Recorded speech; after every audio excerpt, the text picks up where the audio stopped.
Welcome to this episode of Open House. I'm your designer Melvin Keng from Kaizen Architecture. There isn't really a theme to this house, but mostly we were trying to explore the idea of adaptive home. So coming out of the post-pandemic, we had to think of the house that is a little bit more adaptive to the conditions that we're living now.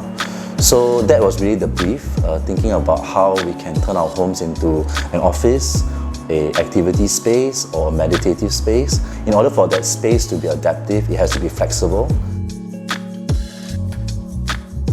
So as a starting point, we actually looked at Ms. van der Rohe's apartments in Chicago, where the open plan is really the main concept of the unit.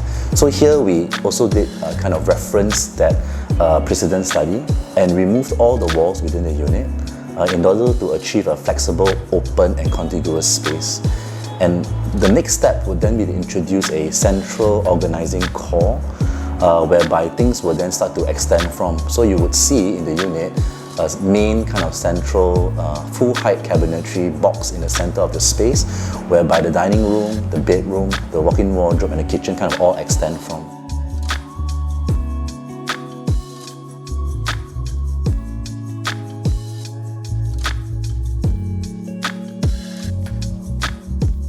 The other thing also is the approach to the materials and the aesthetics. So we adopted a very Wabi Sabi approach to how we designed the space. So you would see actually a lot of the materials that were used were of its finishing layer just before the final finish.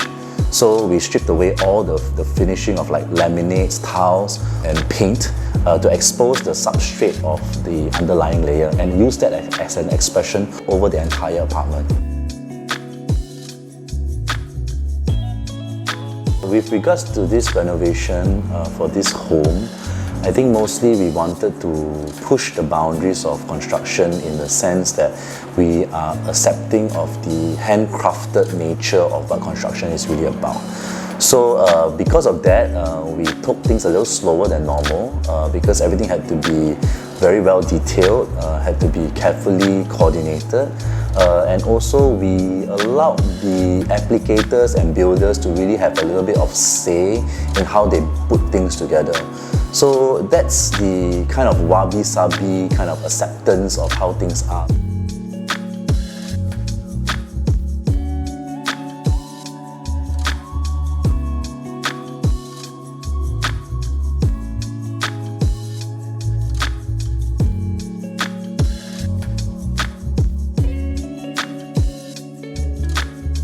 I think the craziest situation is more trying to educate the people involved in the project, because I think the industry has created certain standards, and by the standards people are very used to how things are being done. So I can quote a kind of a story, really when we were putting the air conditioning and installing the air conditioning, I really had a long discussion, little bit of disagreement with the aircon specialists on how to treat the conduits and the trunking and also the condensing pipes.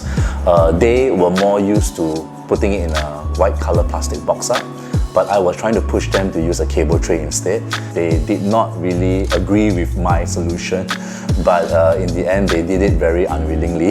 And this is just not applicable only to the aircon, but most components. So even like the exposed metal conduits that you see in the house, in place of the traditional plastic trunking, was also something that was very carefully discussed with the electricians, because they were more used to doing that kind of solution for a factory and a warehouse, not so much for a home.